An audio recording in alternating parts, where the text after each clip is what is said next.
Alright guys, what's up? How's it going? Robin here. Welcome to today's video, and in today's video I'm going to be giving you guys my best tips on how you guys can start to pay off your student loans in a very big way. So when it comes to loans and debt, we got to be honest, everybody. I mean, there's a lot of people I see in the world that has a lot of debt, and debt is never really a good thing. It's something that's very crippling. It's something that really financially and mentally just drains you.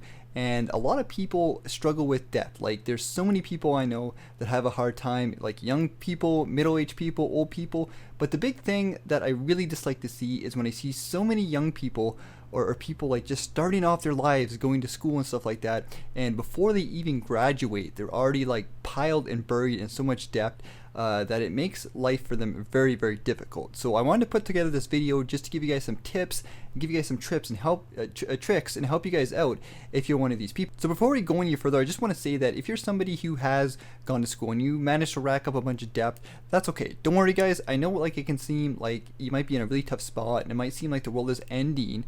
But if you guys work on your personal finance and you do some of these tips, I guarantee that your life will become easier.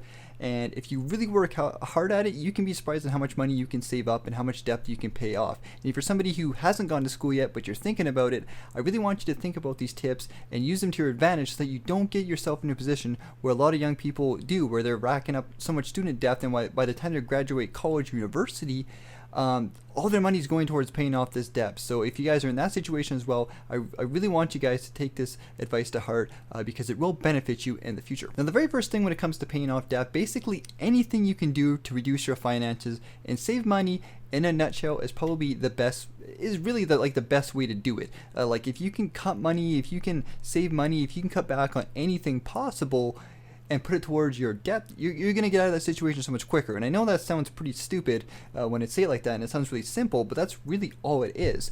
So the first thing you need to do is you need to find out what in your budget, or if actually you have to make a budget, but you have to find out what in your life, like, what are you spending the most money on. And when I look at a lot of people's situations, a lot of people say, well, or they might think that, hey, I just need to make more money, and that might seem like a legit argument. And in some cases, like, I'm not going to say that making extra money is never a bad thing. In fact, it's going to help you get out of debt. But the big thing you guys need to understand, the big thing you need to work on that's going to help you out, is managing your money and not spending it on stuff that you just don't need.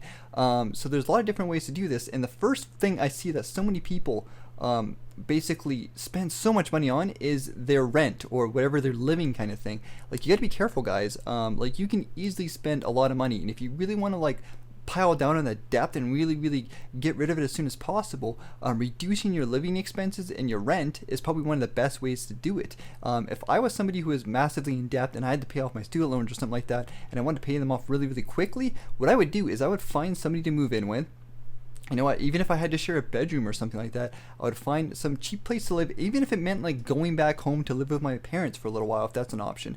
Just find somewhere where you can cut back on your rent, because rent can be anywhere between $500 to $1,000 or $2,000 a month. And guys, especially if you're not making a lot of money, if you're like a student, you can save a lot of money just by cutting back on your rent. Like, me and my girlfriend split this place where we live. It's a 2-bedroom apartment. We pay $420 each because we split the place.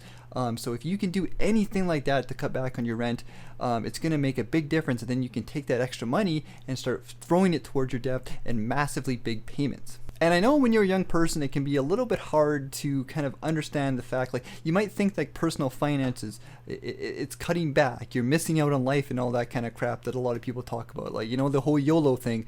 But when it comes to personal finance, guys, like, I want you guys to kind of understand that. I want you guys to basically turn off social media. I don't want you guys to pay attention to your peers, because here's the thing.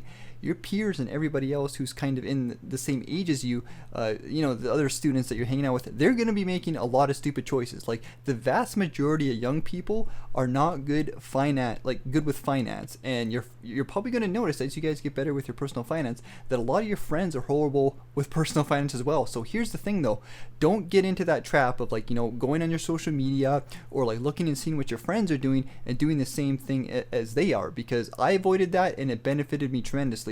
Like, here, here's the trend I see with a lot of young kids going to university or college. They go to university or college, right, for whatever reason, right? Not necessarily a bad thing, but they go there, they take out massive loans, they get the fanciest car they can buy that's like brand new, so they're paying ridiculous car payments, and then they're working like a part-time job that pays barely more than minimum wage, and that's their plan to pay off their student loans. I'm gonna tell you guys that that's just not gonna happen. Like, you gotta get rid of those cars, get rid of the car, find a cheaper place to live, and try to work some side jobs if you can, because it's gonna put you in a much better position, and you're gonna actually be able to pay off those student loans, and the faster you pay them off, the easier it's gonna be for you. Now, my next tip I'm going to be giving you guys is a tip that is more for people who haven't gone to school yet, or if you're kind of in the middle of going to school, maybe you have a couple years left kind of thing. But here's the thing. I want you guys to put as much cash as possible towards your school. Like, I know, and it may sound bad, like, you know, like let's say you save up like $3,000 in the summer, and you might think, oh, well, I want that money kind of thing. Well, here's the thing. If you can put that money towards your schooling, and you can take out a minimal loan instead, you're going to thank yourself. And I know it might just be a little bit of cash here and there, but it really does add up. And the lower or the tinier the loan you can take out, the better. In fact, if you can go to school 100% with cash, you might seem like you have no money in the short term, but in the long term, you're doing a lot for your financial health. Remember, you want to avoid debt at all costs, and going to school is not necessarily a bad thing. It's not something you have to do. I never went to school, but it's something you can do, but you got to do it in the right way.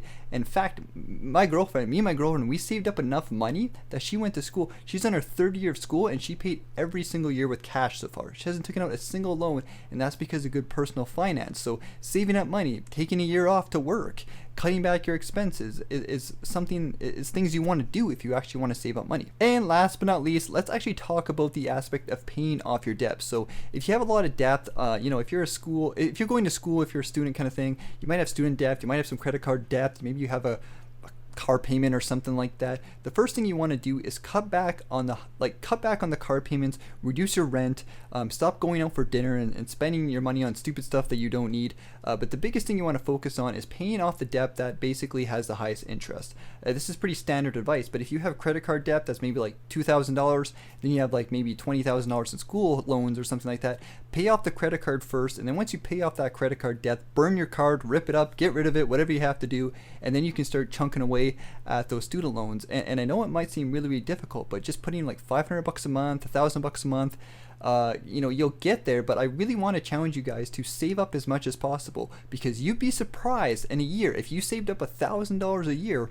That's $12,000 a year. So it depends on how much debt you have, but if you put $1,000 a year towards that student debt, you could realistically get through student debt pretty quickly. And if you worked side jobs, you cut grass, whatever you got to do, you start a YouTube channel like I did, whatever you want to do, you could pay that off. Like if you put imagine putting $2,000 a month. I know that might not be possible for some people, and some people, you might not even need to do that, but if you put $2,000 a month away, you had $24,000 a year. You could easily pay off a lot of student loans, or at least put a good chunk of it. And keep in mind, guys, you don't need to pay them off right away, but the quicker the better. And the quicker you get your personal finances in check, the easier it is going to be for you to pay off your student loans. And before I end this video, I just want to say really quickly that one of the best things you need to start doing today is to create a budget, because if you don't create a budget, then you're not going to know where your money is going. In fact, I actually did a video a couple days ago. I'm going to put an end screen up here. You guys can click that, and that'll take you to my how to create a budget series, where I actually walk you through how I created a budget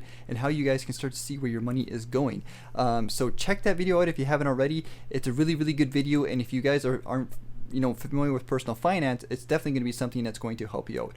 Alright guys, so I hope you guys enjoyed this video. I hope you guys like these tips. I know I kind of rambled a lot in this video, but I just wanted to get it out there. I wanted to give you guys some tips that are going to help you guys if you are struggling to pay off your student loans. So if you guys have any tips of your own, or if you guys want to add anything to this video, feel free to do so in the comment section. If you guys are new to the channel, please give the video a thumbs up if you enjoyed it, and hit that subscribe button if you are new, as I appreciate all the support that you guys have given me. So hope you guys found this video useful. Let me know what you guys think in the comments. Take care guys, and bye bye.